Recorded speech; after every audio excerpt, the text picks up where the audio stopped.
है मेरा list element. यानी जब भी अगर हमें HTML के अंदर या ब्राउजर के ऊपर अपनी लिस्ट को दिखाना होता है तो उसके लिए हम लिस्ट टैग का यूज करते हैं। हम लिस्ट को दो फॉर्म्स में दिखा सकते हैं, एक होता है बुलेट पॉइंट्स की फॉर्म में, यानी इस तरीके से item A, item B, item C, इस तरीके की अगर हमें लिस्ट दिखानी होती है जिसमें यहाँ पर मेरे बुलेट पॉइंट्स आते हैं, मतलब सर्कल में वो जो डॉट्स आते हैं, इस तरीके की लिस्ट को हम अपनी अनऑर्डर्ड लिस्ट कहते हैं। अनऑर्डर्ड लिस्ट कहने का मतलब है इस लिस्ट के अंदर अपना कोई एग्जैक्ट ऑर्डर नहीं है। ये ऐसी लिस्ट है जिसके अंदर B वाला आइटम हम ऊपर भी दिखा सकते थे, A वाला हम नीचे भी दिखा सकते थे, तो कोई सेट सीक्वेंस नहीं होता हमारे आइटम्स का। एंड वहीं दूसरी तरफ हमारे पास ऐसी लिस्ट भी होती है जिसमें हम लिखते हैं नंबर 1, नंबर 2, नंबर 3, नंबर 4। जैसे मान लो रोल नंबर की लिस्ट निकली है तो उसमें हो सकता है A से जिसका नाम शुरू होता है वो थोड़ा ऊपर आएंगे, B से जो नाम शुरू होता है वो बाद में आएगा, D से जो नाम शुरू होता है वो उसके बाद आएगा, एंड इस तरीके से मल्टीपल नेम्स जो हैं वो फॉलो करते हुए नीचे आएंगे। एंड सेम तरीके से अगर हमने ABCD की फॉर्म में दिखाया है तो इस तरीके की जो लिस्ट होती हैं इनको हम ऑर्डर्ड लिस्ट कहते हैं। ऑर्डर्ड लिस्ट मतलब इनका कोई फिक्स्ड एक सीक्वेंस है, 1 2 3 4 सीक्वेंस में आ रही है, ABCD सीक्वेंस में आ रही है। तो दोनों तरीके की लिस्ट को हम HTML में बनाना सीखेंगे। सबसे पहले बात करते हैं अपनी अनऑर्डर्ड लिस्ट के बारे में। अब HTML के अंदर अनऑर्डर्ड लिस्ट को क्रिएट करने के लिए हमें सबसे पहले अपने अनऑर्डर्ड लिस्ट वाले टैग को यूज करना पड़ेगा। तो उसके लिए हम यूज करते हैं UL टैग का।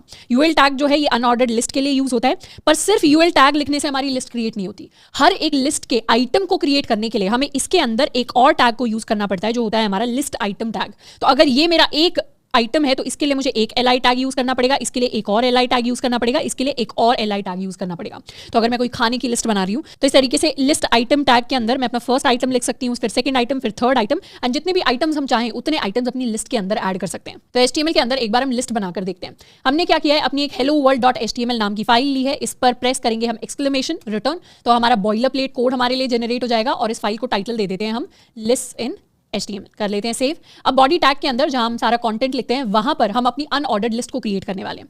सबसे पहले तो अपनी अनऑर्डर्ड लिस्ट के लिए UL टैग को लिखेंगे। अब अनऑर्डर्ड लिस्ट वाला जो हमने टैग बना लिया इसको सेव करें और रिफ्रेश करें ब्राउजर में, तो अभी यहां पर हमें कुछ नहीं दिखाई देगा क्योंकि सिर्फ अनऑर्डर्ड लिस्ट लिखने से लिस्ट क्रिएट नहीं होती, उसके अंदर आइटम्स भी क्रिएट करने पड़ते हैं।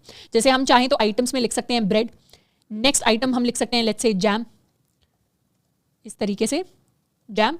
इसके अलावा नेक्स्ट आइटम हम लिख सकते हैं लेट्स से फ्रूटी, हमने लिख दिया, सेव, रिफ्रेश। तो इस तरीके से मेरे जो लिस्ट आइटम है, थोड़ा सा जूम इन कर लेते हैं इसे, वो मुझे दिखने शुरू हो जाएंगे अपने ब्राउजर पर। अगर आपको जूम इन करना है तो यूजुअली हमारा जो कीबोर्ड होता है उसके ऊपर हम कमांड एंड प्लस वाला जो आइकन होता है उसको प्रेस करते हैं, नहीं तो आप सिंपली गूगल करके देख सकते हैं आपके ब्राउजर के लिए क्या सेटिंग है।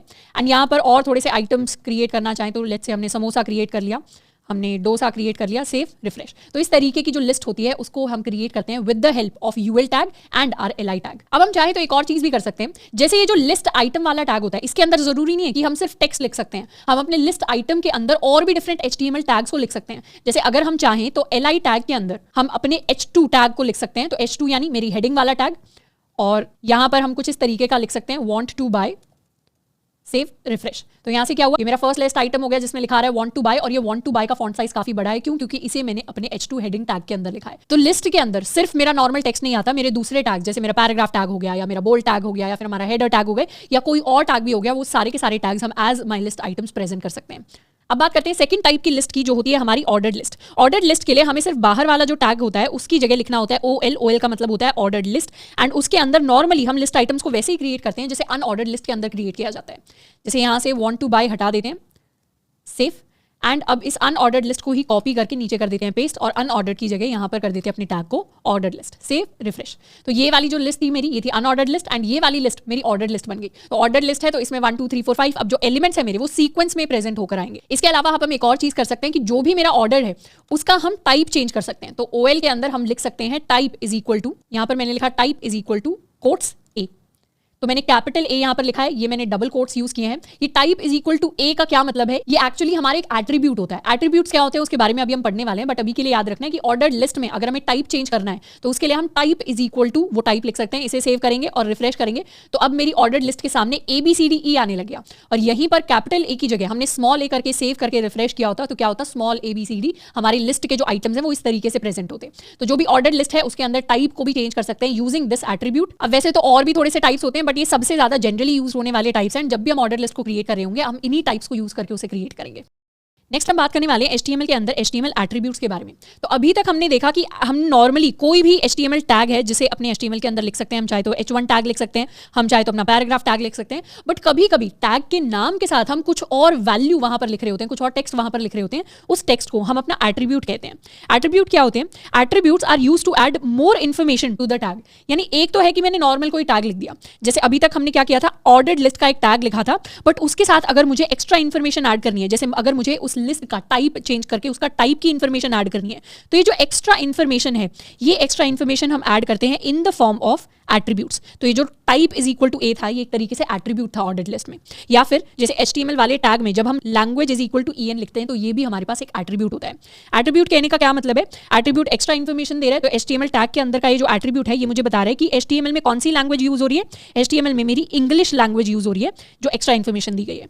यहाँ पर एक्स्ट्रा इन्फॉर्मेशन ये दी गई है कि ऑर्डर्ड लिस्ट के लिए मुझे कौन सा टाइप यूज करना है, मुझे ABCD इस तरीके का टाइप अपनी ऑर्डर्ड लिस्ट के लिए यूज करना है। तो जैसे हम अपनी अगर नॉर्मल बॉयलर प्लेट कोड देखें, तो इसमें HTML के साथ हम लिखते हैं language is equal to English, तो ये मेरा एट्रीब्यूट है। मेटा टैग के अंदर जो ये मेरा character set, char set is equal to UTF-8 लिखा हुआ है, ये भी मेरे पास अपना एक एट्रीब्यूट है।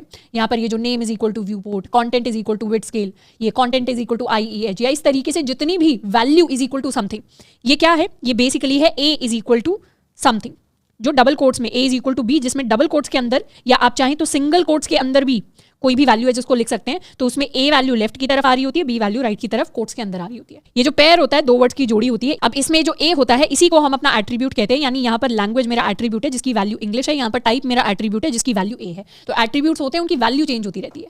यहाँ पर कैर सेट मेरा एट्रीब्यूट है जिसकी वैल्यू हमने ये दी है, हम चाहे तो डबल कोट्स में भी लिख सकते हैं, सिंगल कोट्स में भी। जैसे इस टाइप को अगर हम यहाँ पर सिंगल कोट्स में भी लिखेंगे, इसे सेव करेंगे और रिफ्रेश करेंगे, तब भी मेरा टाइप सेम ही रहेगा ABCDE, क्योंकि double quote single quote similar तरीके से इंटरप्रेट होते हैं HTML के अंदर। नेक्स्ट एलिमेंट HTML के अंदर जिसको हम पढ़ने वाले हैं, ये है मेरा एंकर एलिमेंट। एंकर एलिमेंट हमारे पेज के ऊपर लिंक्स को ऐड करने के लिए यूज होता है। यानी कई बार हम कई सारी वेबसाइट्स के ऊपर जाते होंगे जहां पर किसी भी टेक्स्ट को क्लिक करके हम किसी और पेज पर जा सकते हैं। जैसे अगर मैं यहाँ पर नॉर्मल सा एक विकीपीडिया का एग्जाम्पल लूँ, तो लेट्स सपोज विकीपीडिया के एवेंजर्स वाले पेज पर हम गए, तो जैसे यहाँ पर अब हम टॉक पर क्लिक करेंगे, तो टॉक पर क्लिक करने से हम क्या हो जाएगा, हम किसी और पेज पर चले जाएंगे। या यहाँ पर इस बेस्ड ऑन पर हम क्लिक करेंगे तो क्या होगा, हम किसी और सेक्शन पर या किसी और पेज पर चले जाएंगे। तो इस तरीके का जो काम होता है, मतलब कोई ऐसी चीज़ जिस पर क्लिक करने से हम किसी और जगह चले जाते हैं, उसे हम एंकर टैग की फॉर्म में यूज़ करते हैं। इसे हम क्या कहते हैं, इसे लिंक्स कहते हैं, या HTML भाषा में इसे एंकर टैग कहते हैं। तो अपने पेज पर भी अगर हमें लिंक्स को ऐड करना है, तो उसके लिए हम एंकर टैग्स को यूज करते हैं। एंकर टैग का मतलब होता है बेसिक हमारा A टैग। अगर हम सिंपली A लिख लेते हैं, तो ये मेरा एंकर टैग कहलाता है। पर सिर्फ एंकर टैग लिखने से कुछ नहीं होता, एंकर टैग के साथ हमें लिंक करना पड़ता है कि आप इस पर क्लिक करके कहाँ पर जाना चाहते हैं। जैसे अगर मान लेते हैं हम google.com पर जाना चाहते हैं, तो लिंक करने के लिए एंकर टैग के जो ओपनिंग टैग होता है, ये मेरा ओपनिंग टैग है, ये मेरा क्लोजिंग टैग है। ओपनिंग टैग के अंदर हम अपने href, ये वाला मेरा एट्रीब्यूट होता है, इसको हम क्या कहेंगे, इसको हम एट्रीब्यूट कहेंगे। तो यहाँ पर href की जो फुल फॉर्म होती है वो होती है हमारे पास हाइपर टेक्स्ट रेफरेंस। अब ये सुनने में भारी सा लग रहा है, बट इसका बेसिक मतलब ये है लिंक, कि कौन से लिंक पर आप जाना चाहते हैं इसको क्लिक करके। तो हाइपर लिंक रेफरेंस की वैल्यू जो है उसको हम सेट करेंगे google.com का पूरा लिंक। तो हम पूरा का पूरा लिंक लिखते हैं, सिर्फ google.com नहीं, google.com की पूरी वेबसाइट का हमें लिंक लिखना पड़ता है। और फिर हम एंकर टैग के अंदर कोई भी टेक्स्ट लिख सकते हैं, जिस टेक्स्ट के ऊपर क्लिक करके हम उस लिंक को रीच कर लेंगे। अब ये जो सारी चीज़ें हमने बोली है, इनको धीरे धीरे एक बार करते हैं। क्या करेंगे, पुराना जो हमारा अनऑर्डर्ड लिस्ट वाला जितना भी कोड था उसे हटा देते हैं, सेव एंड रिफ्रेश। यहाँ पर कर देते हैं tags in HTML, refresh. And अब क्या करेंगे, अब एक एंकर टैग को हम क्रिएट करने वाले हैं। एंकर टैग को क्रिएट करने के लिए हम सिंपली लिखते हैं A, इसे करेंगे सेव, रिफ्रेश। तो सिंपली A लिखने से स्क्रीन के ऊपर कुछ नहीं होगा, पर जब इस एंकर टैग के अंदर हम कुछ टेक्स्ट लिखेंगे तब वो टेक्स्ट क्लिकेबल बनेगा। जैसे अगर मैंने गूगल लिख दिया, इसे करते हैं सेव, रिफ्रेश, तो अभी क्या हुआ, सिर्फ यहाँ पर नॉर्मल सा गूगल डिस्प्ले होकर दिखाई दे रहा है। पर अगर हम गूगल का लिंक भी ऐड करते हैं, लिंक ऐड करेंगे ओपनिंग टैग के अंदर, हम लिखेंगे href hyper reference is equal to double quotes, ये मेरा एक एट्रीब्यूट है। और एट्रीब्यूट के अंदर हम क्या लिखने वाले हैं, लेट्स सपोज हमने लिखा google.com, कि जैसे इस गूगल पे क्लिक करें हम google.com पे पहुंच जाएं। Save, refresh. google.com क्या है? एक लिंक है। तो क्या होगा, ये छोटा सा लिंक हमारी स्क्रीन पर हमें दिखाई देने लग जाएगा एंड इस पर क्लिक जैसे ही हम करेंगे ना, हम इस पेज पर पहुंच जाएंगे। यहां ये कह रहा है your file could not be accessed, यानी ये आपकी फाइल तक पहुंच नहीं पा रहा। कह रहा है हो सकता है आपकी फाइल मूव हो गई है, एडिट हो गई है या डिलीट हो गई है, एरर ये दिखा रहा है फाइल नॉट फाउंड। तो इसने क्या किया, HTML ने ये समझा कि href में जो आपने ये google.com लिखा है, तो आप कहना चाह रहे हैं कि google.com आपके कंप्यूटर की कोई एक फाइल है जिसे अब ब्राउजर ढूंढने की कोशिश कर रहा है। बट google.com एक फाइल नहीं है, google.com तो पूरी की पूरी वेबसाइट है। पर उस वेबसाइट पे जैसे ही आप google.com करते हैं, इस वेबसाइट का लिंक सिर्फ google.com नहीं है। जैसे ही हम इस पर क्लिक करेंगे और इसे एक्सपैंड करेंगे, क्लिक करके क्या होता है, जैसे यहां पर मैंने क्लिक किया, एक और बार क्लिक करेंगे, 2 बार क्लिक करने से पूरा एक्सपैंड हो जाएगा। तो हम सिर्फ google.com पर सर्च नहीं करते, जब भी हम google.com लिखते हैं अपने ब्राउजर के अंदर, हम https ये :/www.google.com ये पूरा लिंक होता है गूगल का एंड इस पूरे लिंक को हमें कॉपी करके पेस्ट करना होता है। इसमें https क्या है, इसमें www क्या है, इनकी शायद फुल फॉर्म्स होंगी जो हमने बचपन में सीखी होंगी। https हमारी एक प्रोटोकॉल होती है जिसके बारे में हम बाद में सीखने वाले हैं। www का मतलब वर्ल्ड वाइड वेब होता है, तो पूरे वेब के ऊपर google.com को सर्च किया जाएगा। बेसिकली google.com के साथ अगर हम लिंक करना चाहते हैं तो हमें पूरा का पूरा लिंक लिखना पड़ेगा। इसे करेंगे सेव और यहां पर जाकर अभी के लिए करेंगे इसे रिफ्रेश। अब रिफ्रेश किया तो दिखने में कोई चेंज नहीं आएगा, पर जैसे इस पर क्लिक करेंगे ना, वैसे ही क्लिक करके क्या हुआ, क्लिक करके हम सीधा google.com पर पहुंच गए। बैक कर सकते हैं। उसी तरीके से हम चाहें तो एक और एंकर टैग क्रिएट कर सकते हैं। इस एंकर टैग में हम लिख देंगे नेटफ्लिक्स और इसे लिंक कर देंगे netflix.com के साथ। मैंने लिखा href और netflix.com का पूरा लिंक ले लेते हैं। netflix.com इसे करते हैं कॉपी एंड यहां पर पेस्ट।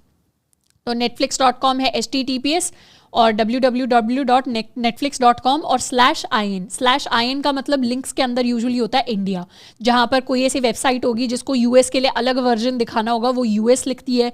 यूके के लिए अलग वर्जन होगा तो वहां पर /UK या इस तरीके की कुछ चीज़ होगी।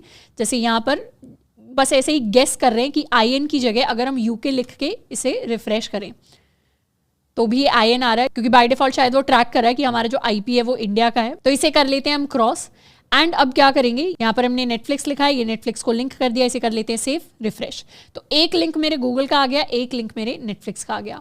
अब हम अगर गूगल पर क्लिक करेंगे तो ये गूगल पर पहुंच जाएगा, बैक करेंगे, नेटफ्लिक्स पर क्लिक करेंगे तो नेटफ्लिक्स पर पहुंच जाएगा, इसको बैक कर सकते हैं। इस तरीके से मल्टीपल वेब पेजेस या मल्टीपल वेबसाइट्स हैं जिनको हम अपने मेन वेब पेज के साथ लिंक कर सकते हैं। अब हमारा जो एंकर टैग होता है, इस एंकर टैग के अंदर जो मेरा href नाम का एट्रीब्यूट होता है, इस एट्रीब्यूट के अंदर हम 2 तरीके के लिंक्स को ऐड कर सकते हैं।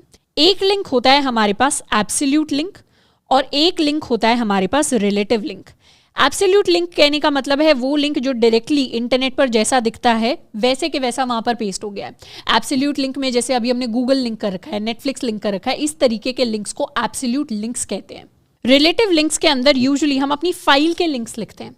जैसे फाइल के लिंक कहने का मतलब है कि अगर अभी हम helloworld.html के ऊपर हैं तो यूजुअली जब भी हम बड़े बड़े प्रोजेक्ट्स बनाते हैं तो एक पेज से दूसरे पेज, मतलब एक HTML पेज से दूसरे HTML पेज तक जाने के लिए इस तरीके से हम लिखते हैं। यहाँ पर मान लेते हैं मैंने होम का ऑप्शन बना दिया और होम को किसी और पेज के साथ लिंक करने के लिए हम अपने रिलेटिव लिंक को यूज करेंगे।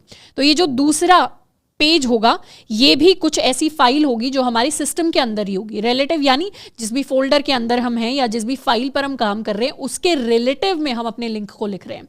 तो वहां पर यूजुअली अगर हमने कोई और index.html या कोई और HTML फाइल बनाई है तो उसका भी हम लिंक जो है यहाँ पर href के अंदर लिख सकते हैं। बट अभी के लिए वो चीज़ हम नहीं कर रहे होंगे क्योंकि अभी के लिए हमने नया नया HTML सीखना शुरू किया है। अभी के लिए जो पेज लिंकिंग या मल्टीपल पेजेस को क्रिएट करने वाली चीज़ हो जाएगी वो थोड़ी सी कॉम्प्लेक्स हो जाएगी। बट डेफिनेटली बाद में जाकर जब हम अपने प्रोजेक्ट्स पर काम कर रहे होंगे उस टाइम पर हम मल्टीपल पेजेस क्रिएट करके उनको लिंक करना भी सीखेंगे। बट अभी के लिए ये याद रख सकते हैं कि एब्सोल्यूट लिंक्स वो लिंक्स होते हैं जो इंटरनेट पर होस्टेड किसी चीज़ के साथ हमें कनेक्ट करवाते हैं और रिलेटिव लिंक्स में हम उन लिंक्स की बात कर रहे हैं जो हमारे फाइल सिस्टम के अंदर ही कहीं ना कहीं पर एग्जिस्ट करते हैं। तो दोनों तरीके के लिंक्स हम अपने एंकर टैग्स के अंदर यूज कर सकते हैं।